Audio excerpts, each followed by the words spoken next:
Millionaire visits her black ex-husband after 10 years and surprises him with a gesture that changes everything. But what Victoria didn't know was that David had become the most dangerous person she could ever face. "You need to help me, David. I'm the only person who can save you now." Victoria Richardson stood there at the door of the law firm, as if the last 10 years had never existed. Her white Bentley was parked outside, contrasting starkly with a modest neighborhood where David had built his life after she abandoned him. David Thompson, now 35, remained seated behind his simple desk, watching the woman who had destroyed his life. She was exactly as he remembered her, blonde, elegant, wearing that expensive perfume that cost more than most people's rent. But there was something different in her eyes. Panic, sitting down without being invited as usual. David said calmly without looking up from his documents, 10 years, and you still think the world revolves around you." Victoria settled into the worn chair, clearly uncomfortable with the simplicity of the surroundings. "David, please, I need you to forget the past. My husband Richard was arrested yesterday for tax fraud. They're investigating all our businesses. I could lose everything." The irony was almost poetic. David remembered that day perfectly, 10 years ago, when Victoria had announced she was leaving him to marry Richard, the heir to Richardson Industries. "You have no future, David. You'll never be more than a neighborhood lawyer. Richard can give me the life I deserve at the time." David was just starting out as a newly graduated lawyer, struggling to pay the bills for the small office he had rented in a basement. Victoria had met Richard at a high society party where she worked as a public relations officer, and within weeks, she had decided that her 2-year marriage to David was a mistake of youth. "And why exactly do you think I would help you?" David asked, finally looking up. There was something in his gaze that made Victoria hesitate, a calmness that only exists in people who have faced the worst and come out stronger on the other side. "Because you're the only lawyer I know who can—" She stopped, realizing how ridiculous it sounded. "David, I know I hurt you, but you've always been a good person. You're not like Richard. You have principles." David leaned back in his chair, a barely perceptible smile on his lips. All these years he had imagined this moment, Victoria finally needing him, finally realizing she had made the wrong choice. But the reality was even more satisfying than any fantasy. "Principles," he repeated slowly. "Interesting how that word only comes up when you need something." Victoria's phone rang. She answered it quickly, her voice growing more desperate with every passing second. "No, Dad, I haven't been able to." "Yes, I understand. It's 50 million. I know Richard promised he would never—" She hung up, her hands trembling slightly. David had watched everything in silence like a predator studying its prey. He knew exactly what was going on. He had read about the Richardson case in the morning papers. What Victoria didn't know was that David was no longer the naive young lawyer she had abandoned. "50 million?" David asked casually. "Did your family invest everything in Richard's company?" Victoria nodded, tears beginning to form. "My father put the entire family fortune up as collateral. If we can't prove Richard's innocence—" She couldn't finish the sentence. For a moment, David almost felt sorry for her, almost. But then he remembered the words Victoria had said the day she left him. "People like you never understand. There's a difference between dreaming of being someone in life and actually being someone in life. And what exactly do you think I can do?" David asked, his voice maintaining that disturbing calm. "You specialize in financial crimes, don't you? I've heard you've won several impossible cases in recent years." Victoria leaned forward, desperate. "David, I can pay any amount, anything you want." What she couldn't see was the file discreetly open in David's drawer. A complete dossier on Richard Richardson that he had been compiling for exactly 5 years. It had all started as morbid curiosity about the man who had stolen his wife. But it had become something much more elaborate when David discovered the true nature of Richard's business. If this story of revenge and justice has touched you, don't forget to subscribe to the channel, because what Victoria was about to discover about the feudal man she had abandoned would turn her life into a nightmare she could never have imagined. "Any amount," David repeated slowly, as if savoring each word. "Funny how money always appears when you need something." He stood up and walked to the small window overlooking the busy street. "I remember a similar conversation 10 years ago." Victoria followed his gaze, clearly uncomfortable with the memory. "David, that was a long time ago. We were young. I made mistakes." "Mistakes?" David laughed, but there was no humor in the sound. "Is that what you call that night when you made me wait 3 hours at the restaurant while you were with him?" Victoria's face paled. She had forgotten that David had found out about that particular night. The night she had lied about visiting her sick mother when she was actually at a luxury hotel with Richard, posting photos on Instagram of Thousand Champagne. Or maybe you're referring to the mistake of selling our wedding ring to buy the party dress where you met your new husband. David continued, his voice maintaining that unsettling calm. "Oh no, wait. The biggest mistake was when you told your rich friends that I was just a phase you were getting over." Victoria closed her eyes. Each word was like a precise stab at wounds she thought had healed. "David, please, please, what?" "Please forget that you publicly humiliated me. Please pretend I didn't hear you laughing with Richard about how I really thought I had a chance with a woman like you." David turned to face her directly. "Or please ignore the fact that you took our dog Victoria, and gave it to Richard because street dogs don't belong in Pinnis." Tears now streamed freely down Victoria's face. The mention of the dog was a low blow. Max had been the only living thing that truly connected them, and she had used him as yet another weapon to hurt him. "I was young and stupid," she whispered. "I thought status and money were all that mattered. Richard promised me the world and he delivered, didn't he?" David gestured toward the Bentley parked outside. "For 10 years, you had everything you wanted. A mansion in Beverly Hills, vacations in Europe, jewelry that costs more than most people earn in a decade." Victoria nodded miserably. "But I wasn't happy, David. Not for a single day. That's too bad," David replied with a coldness that made her shiver. "You know what I did the day after our divorce? I worked 18 hours straight. The next day, 19 for 6 months. I slept in this office because I couldn't afford rent and keep the business running." He opened a drawer and took out a faded photograph. It was himself visibly thinner, sleeping on top of piles of legal documents in an old chair. "My partner took this picture after I passed out from exhaustion. I lost 15 lbs in 2 months. I developed an ulcer from all the stress." David placed the photo on the table in front of Victoria. "While you were posting pictures of $500 dinners, I had been eating instant noodles for 3 weeks." Victoria looked at the photograph and felt nauseous. In those first months after her marriage to Richard, she had truly lived like a princess, never thinking about what David was going through. "But the funniest part," David continued, "was when Richard started investigating my finances. Did you know that? Your new husband hired private investigators to find out if I posed any threat to the family business." "What are you talking about?" Victoria asked, genuinely surprised. David smiled for the first time, but it was a smile that would give you nightmares. "Did Richard ever tell you that during the first 2 years of your marriage, he was paranoid that I might use privileged information you had shared with me to harm his business?" Victoria shook her head, confused. "He even paid a bribe to a judge to try to disbar me from the Bar Association. False allegations of unethical conduct. I spent 8 months fighting to keep my license while you two were honeymooning in the Caribbean." The revelation hit Victoria like a slap in the face. Richard had never mentioned anything about it all these years. She had thought David had simply moved on with his life, perhaps even relieved to be rid of her. "Richard tried to destroy me professionally," David continued, his voice taking on a dangerous intensity. "But what he didn't know was that every attack only made me more determined. Every attempt to hurt me taught me something new about how the system really works." Victoria's phone rang again. This time she ignored it.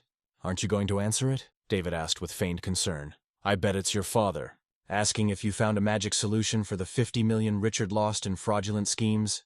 Victoria looked at him with a sudden look of understanding. "How do you know the specific details about Richard's arrest? The newspapers only mentioned tax fraud." David sat back down, folding his fingers on the table. "Because, my dear ex-wife, I know exactly what kind of fraud Richard committed. I know the name of every shell company he created. I know about every offshore account, every forged document." "That's impossible," Victoria whispered. "It's impossible for the failed lawyer you abandoned 10 years ago." David agreed. "But it's not impossible for the man he's become." Victoria looked around the simple office, trying to reconcile the modesty of the surroundings with the absolute confidence David was displaying. Something didn't fit, something she was missing. "David, I don't understand." "Of course you don't," he interrupted. "Because you still see me as that naive young man who cried when you left him. You still think you're dealing with someone desperate for your approval?"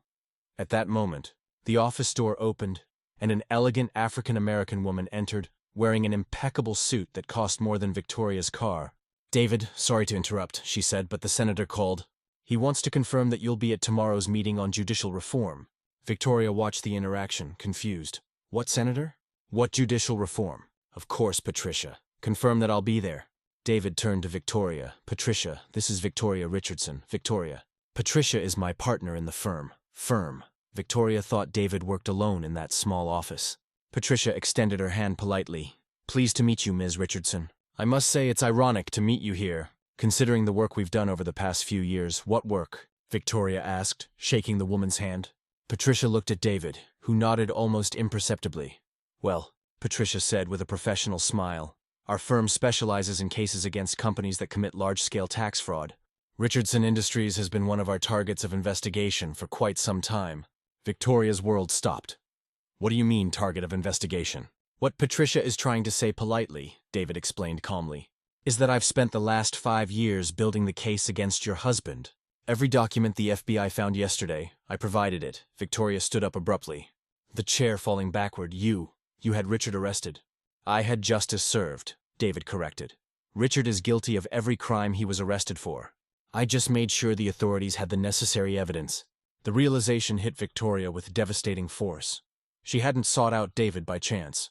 She hadn't thought of him as a last resort out of desperation. David had orchestrated everything so that she would end up exactly where she was now, begging for help from the man she had destroyed, who was now destroying her life in return. My God, she whispered. You planned all of this. What Victoria didn't yet know was that Richard's arrest was only the first move in a much more complex game, and that the quiet man she had underestimated for so long was about to show her that 10 years of humiliation could turn a broken heart into the most dangerous strategist she could ever imagine facing. 5 years, David repeated, walking over to a picture on the wall, a framed photograph of him receiving an award. Victoria looked closer and felt her stomach sink. It was the Federal Department of Justice's Award for Excellence in Criminal Law. 5 years since I decided Richard Richardson needed to pay for every life he destroyed with his schemes. David turned the frame over, revealing a second award behind it. 3 years since I became a special advisor to the FBI for corporate financial crimes. Patricia opened a folder and spread documents across the table. Victoria, your husband didn't just commit tax fraud. He embezzled retirement funds from 847 employees, falsified environmental reports that caused contamination in 2 cities, and bribed federal officials to cover up deaths at his factories. Victoria stared at the documents as if they were poisonous snakes. That can't be true. Richard said the company's problems were just bureaucratic issues. Richard said a lot of things, David interrupted. Like when he said you had finally updated your life by marrying him, or when he toasted at your wedding, saying he had saved a woman from wasting her life with inferior people. Victoria's face fell. She didn't know David had overheard that conversation. Or maybe you prefer the version where he told investors that your previous divorce was a youthful mistake with a third-rate lawyer. David smiled coldly. I have it all recorded. Of course, at that moment Victoria's phone rang. It was Richard calling from prison. She looked at David silently, asking for permission to answer. He nodded magnanimously. Richard, where are you? What's going on? Victoria spoke loudly enough for everyone to hear. Victoria, listen carefully. This whole thing is temporary. My lawyers will sort it out in a few hours. You didn't say anything compromising to anyone, did you? Richard's arrogant voice echoed through the speaker that David had discreetly activated. Richard, I'm with, Victoria began. But he interrupted her. I don't care who you're with. Just don't do anything stupid. And Victoria, maybe it's time to sell some jewelry and take money from your personal account. I need $200,000 for bail. David signaled for Victoria to continue the conversation. Richard, I need to tell you something. I'm at David's office. My ex-husband. The silence on the other end of the line was deafening. Then Richard burst out laughing. That loser, Victoria, have you lost your mind? What can that nobody do for us? He can barely pay his own rent. Richard laughed louder. Let me guess. He offered to help for free because he's still in love with you. David approached the phone. Hello, Richard. It's been a while since we last spoke. Richard's tone changed instantly. David, what are you doing there? Talking to my ex-wife about how I can help her through this difficult time. David replied calmly. Look here, little lawyer, Richard said, returning to his arrogance. I don't know what little game you're trying to play, but this is too big for you. We're talking about Richardson Industries. Not your little neighborhood cases, David repeated, looking at Patricia with amusement. Interesting, Patricia. Can you show Victoria the file on the little cases we've won recently? Patricia opened another file. Petrox Corporation lawsuit. $340 million in damages. Williams versus Southern Chemical Industries. $180 million class action lawsuit against... Enough, Victoria whispered, interrupting the list. On the other end of the line, Richard had fallen silent. Finally, he spoke, his voice laden with growing suspicion. David, what exactly do you want? Justice, David replied simply. Something you've stolen from many people over the years, including my ex-wife. What do you mean stolen from her? Richard asked. David looked directly at Victoria. You never told him about the baby, did you, Victoria? The world stopped. Victoria turned completely pale. Her hands began to shake. Patricia looked surprised between the two. What baby? Richard shouted into the phone. Victoria, what baby? Victoria opened her mouth, but no sound came out. David continued relentlessly. The baby Victoria was expecting when she left me to marry you, Richard. The baby she lost 3 weeks after the wedding due to the stress and pressure you put on her to be the perfect wife. That's a lie, Richard stammered. But his voice had lost all authority. Victoria spent 2 weeks in the hospital while you were on a business trip in Europe. She tried to tell you when you got back, but you said you didn't want domestic drama getting in the way of the company's expansion. David approached Victoria, who was now crying silently. Victoria never forgave herself for choosing social status over a real family. And you, Richard, never knew that you destroyed her only chance to be a mother. The silence on the phone line was absolute. Finally, Richard's voice came out as a whisper. Victoria, is this true? Victoria could barely nod, even though she knew he couldn't see her. That's why, David continued, when I decided to finish you off, it wasn't just personal revenge. It was justice for every person you destroyed over the years, including the woman I loved, whom you turned into a shadow of her former self. David walked over to a drawer and took out another file thicker than the previous ones. Richard, do you remember Marcus Williams? The black engineer who tried to report safety issues at your chemical plant 3 years ago. How do you? Marcus was fired, professionally defamed, and his family received threats until they left town, David continued. What you didn't know was that Marcus was Patricia's cousin. And when he came to me for a labor lawsuit, we started investigating you much more deeply. Patricia picked up a photo from the table. Marcus died last year, Richard. Cancer caused by exposure to chemicals that you knew were dangerous and decided to hide so as not to hurt profits. You can't prove we can prove everything? David interrupted him. 3 years of investigation, Richard. 3 years collecting evidence, testimony, documents. We have recordings of you approving illegal dumping. We have emails where you order medical reports to be hidden. We have bank records of every bribe you paid. Victoria raised her head, looking at David with a mixture of terror and admiration. You planned all this. Every move, David confirmed. Every step Richard has taken in the last 3 years has been anticipated and documented. Even this conversation is being recorded and broadcast live to federal investigators. A sound of panic came from the phone. Richard had obviously dropped the device. When he picked it up again, his voice was completely different. David, listen, we can talk. We can make a deal. The only deal, David said calmly, is for you to take full responsibility for all the crimes you've committed and accept a life sentence without the possibility of parole. Never.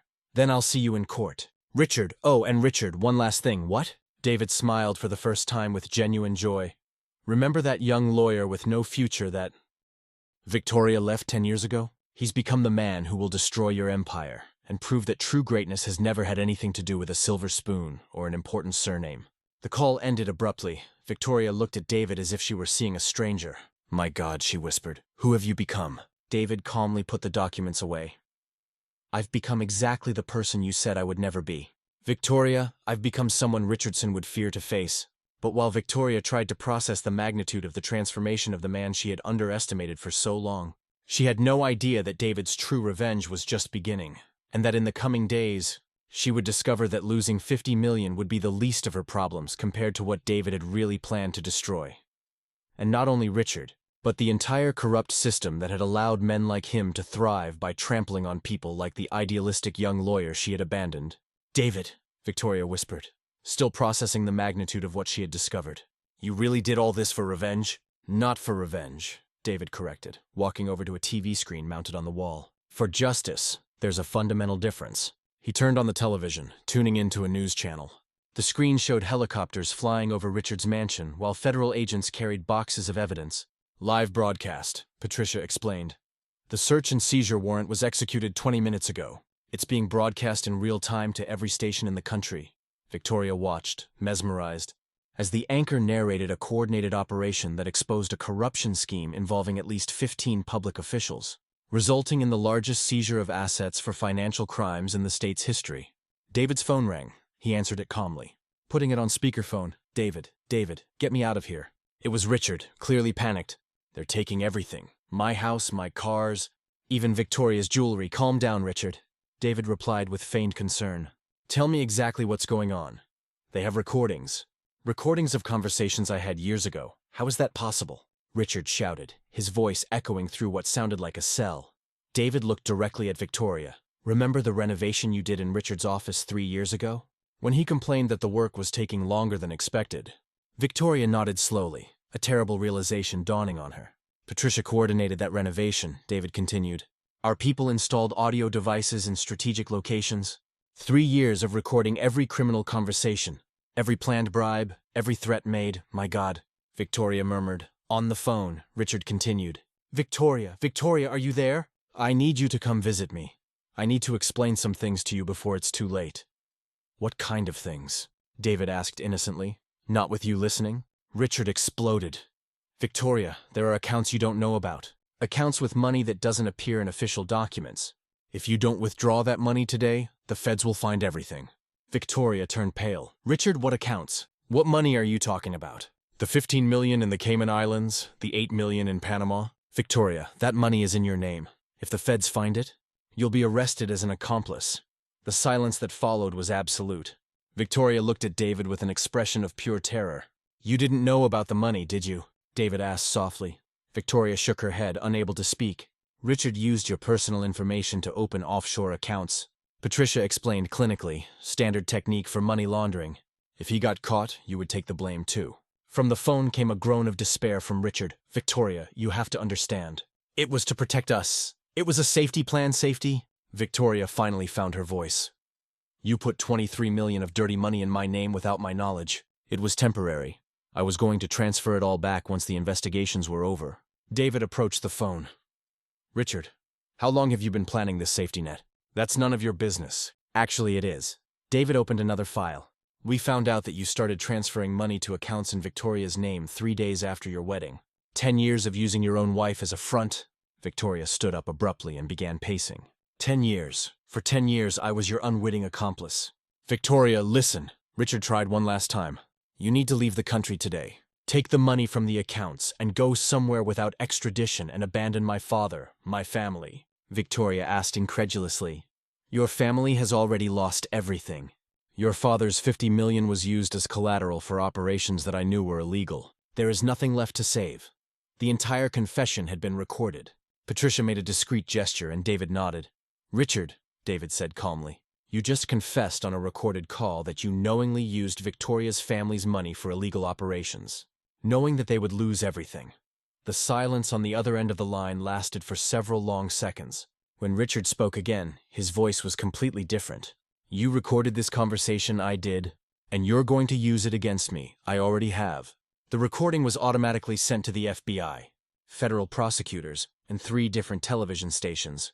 Victoria sat down heavily, covering her face with her hands. David, Richard said, his voice now a defeated whisper. Why? Why all this? David approached Victoria, gently placing his hand on her shoulder. Because, Richard, you didn't just destroy my life when you stole Victoria. You destroyed the lives of hundreds of people. Employees who lost their pensions, families who lost their homes, entire communities poisoned by your chemicals. He paused, looking at Victoria with a tenderness she hadn't seen in years. And because Victoria deserved to know the truth about the man she was married to, she deserved the chance to choose a different life before it was too late. From the phone came the sound of Richard crying, deep sobs from a man who finally understood that he had lost everything. My company, he murmured. My reputation, my fortune. Your freedom, David added. Don't forget your freedom. Based on the evidence we've gathered, you're looking at 25 to 30 years in prison.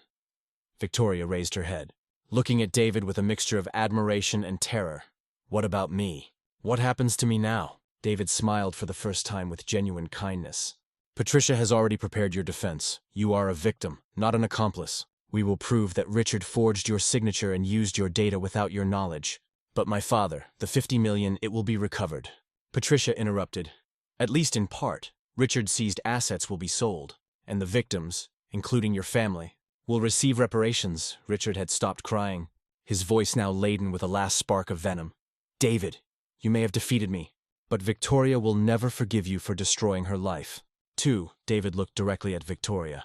I didn't destroy her life, Richard. I saved her from wasting the rest of her life with a criminal. Victoria was silent for a long moment, processing everything she had discovered.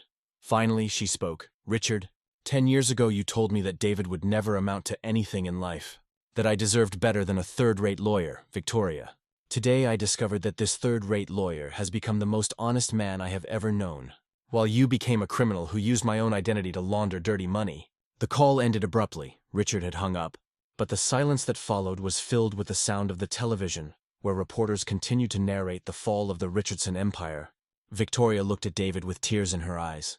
But for the first time in years, they weren't tears of despair. "You really did all this," she said. "To protect me, too." David nodded silently. "Even after everything I put you through, especially after everything you went through," he corrected gently.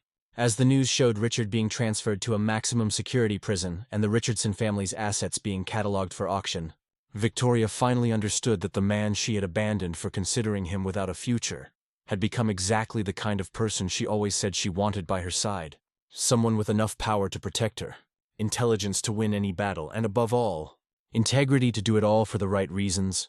But the question that echoed in the air as they watched justice finally being served was simple and devastating.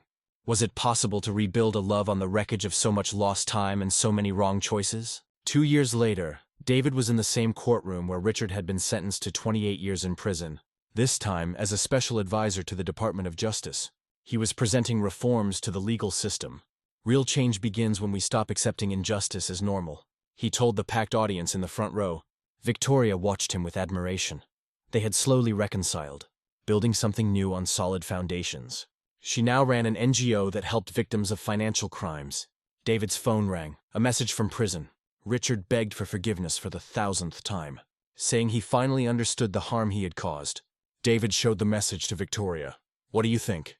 "I think some people only learn when they lose everything," she replied. "But we've learned that the best revenge is to build something bigger than our enemies could ever destroy." They left the courthouse hand in hand. David had proven that true greatness does not come from birth or money, but from character and determination. Not only was justice served, it inspired others to never give up fighting for what is right, if